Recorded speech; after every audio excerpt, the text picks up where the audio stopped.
August 19, Monday. It's Monday. Siguro ano na, 9:30 or 9:20 ng umaga. Wala kasi akong relo dito guys. Tumitingin lang ako sa cellphone. Gamit ko. So hindi ko alam. So Monday na ngayon guys. Mag-enroll din ngayon yung panganay kong anak. After siguro kung ihatid si Ellie sa school later. Punta kami sa school niya at mag-enroll din siya. Ay, na-stress ako sa kilay. Yung kilay ko na naman yung nakikita ko. Ay, stress talaga ako. Kaya wag na wag kayong magpapagawa ng kilay. Alam niyo ba, napagawa ko to, hindi pa uso yung micro, ano man tawag dyan? Microbleeding? Bleeding? Ano pa ako? Hindi pa uso yung mga ganyan. Napagawa ko to sa Subic sa Bay Point. Bay Point, hospital yun. Ano ba yung mall sa loob ng base ng Subic doon. Tapos, kilalang sa London. Kilala. Kahit saang mall may pangalan na ito. Ayoko na lang sabihin. 8,000 ang pagawa. Diyos ko, yung 8,000 mo, sinira lang yung kilay. Alam nyo guys, medyo okay na nga yan. Kasi nung dati talaga, Diyos ko guys, sobrang pangit talaga niyan. Talagang, ang pangit talaga. Na ako, ilang retouch na to sa iba-iba. Naka-4 na retouch na ako para maging ganyan. Kaya lang, hindi na talaga nila maayos kasi siyempre may naunang gumawa. Sabi nga, kung sila ang gumawa talaga is maayos talaga nila. Kaya lang kasi, nagawa na daw kasi, yun na lang yung inaano. Parang naremedyohan na lang nila, pero ganun pa rin, hindi talaga pantay. Tapos, nakikita nyo dito, iba yung niya. Gusto, diba? Iba siya. Sa December siguro magpaparetouch uli ako. Hindi siya pantay. Kaya nagsisitulog ako. Wala kasi talaga akong kilay, totoo. Wala ka nang kilay, yung pinaayos mo, ganito pa, ang pangit ng lumabas. So, hindi katulad ngayon, sikat na siya, no? Marami nang nagawa. Kaya magagaling na talaga. Ayan. Yung dito ko kasi guys, lagi talaga itong nakataas. Ayun, parang yung, ano bang tawag dyan? May tawag sila sa ganyan na yung isa mong, laging nakataas. Ayan. Sige guys, mag-spam lang kami ngayong araw. Kasi, di ba nagluto ako ng adobong sitaw kagabi? Meron pa, so, dadagdag ako lang ng spam. Yun lang, para mabilis. Diba? See you later.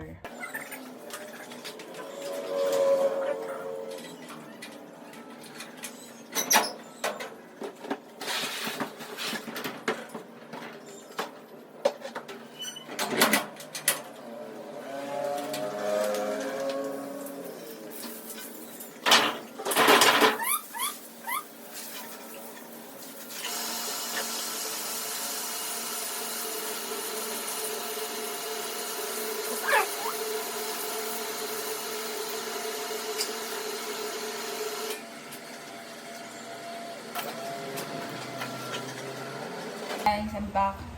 Dami ko na nagawa. Dami. Nagsaing na ako ng kanin. Hindi ko na na-videoan guys para mabilis. Nakita yun, nilabas ko yung basura. Tapos nilinis ko yung mga pusa ko. Pinakain ko sila. Para hindi pa ako nakapaglinis dito sa baba. Kasi guys, kagabi hindi ko na talaga kaya maglinis. Sobrang sakit na ng kamay ko. Totoo, masakit na siya. Sakit na ang aking mga kamay. Tinan muna tayo neto. Ito lang ang aking lulutuin.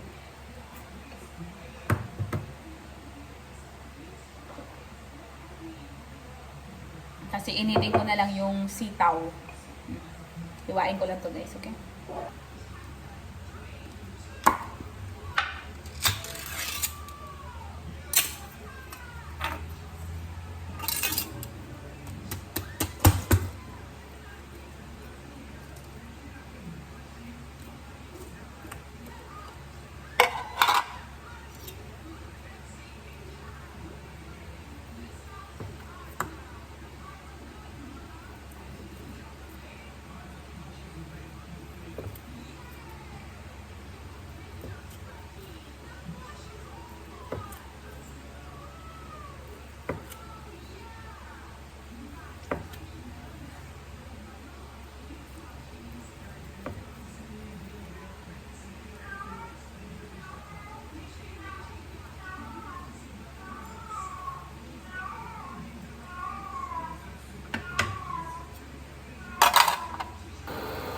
What is your dream?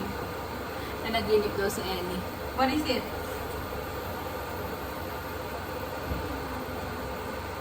You eat a lot of junk food?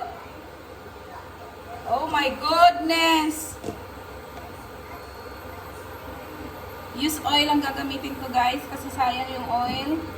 Hindi naman to pinagtulutuhan ng isda o ano. Puro ano lang to, manok or baboy. Pero pag isda, hindi ko yung gagamitin. At nakapag-hiwa ako ng 10 pieces. 10 pieces.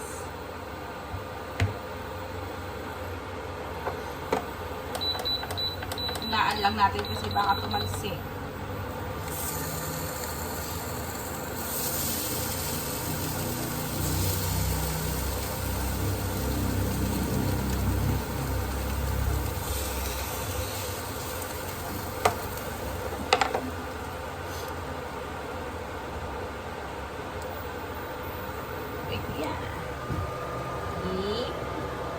Okay guys, check na natin. Luto na yung first batch. Gusto ko yung ganyan, yung medyo sunog-sunog. Off na natin to. See, dito ko pinatong yung ano ba yung takip kasi sobrang oil. Para diretso tapo na lang.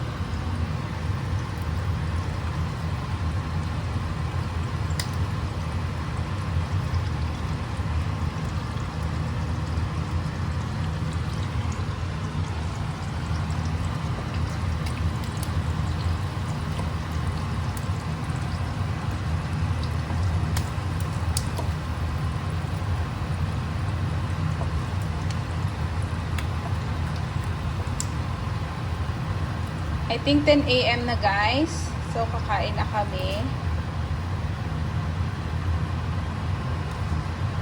Kasi may school ngayon, di ba? Monday. May school. So, kami ay kakain na guys. Kain na kami. Nag-rice ako guys. Okay lang. Ito lang kasi yung rice ko. Diba? Apaka-konti. Hindi na ako magdadagdag at mamayang gabi hindi ako magra-rice. Yung ano, sitaw, hindi ko na pinainit. Siguro mamayang gabi na lang.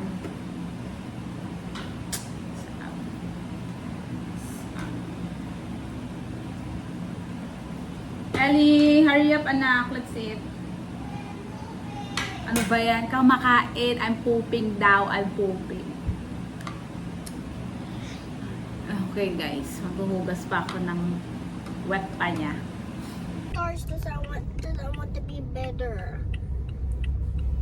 Hi guys, nandito kami sa school ni Ate Isay. Nag-enroll kami. Sobrang dami daw tao.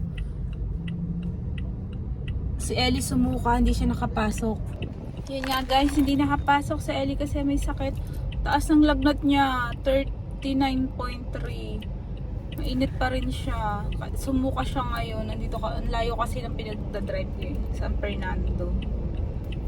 Pero masama pa rin, no? Mainit pa rin siya. Oh. Mamaya pang 4 PM sunod niyang gamot eh. Sa buhay na daliri, kamayan paa, dalawa tinga, dalawa mata, ilong ng ganda, narinig na nipin, sarap kumain. Di lang Di lang naliliti, sasabi na wag silungarin. Kailangan kasi nila i-practice yan kasi sa 31 may ano sila event sa school, buwan ng wika. Dalawa tinga, dalawa mata, ilong ng ganda, naliliti na nipin, sarap kumain. Di lang naliliti, sasabi na wag silungarin. Okay, let's go to Isay. Puntahan namin si ate sa loob. Nakapila kasi siya. Sobrang haba daw ng pila. I Videohan natin. almost forgot to put lipstick. It's okay.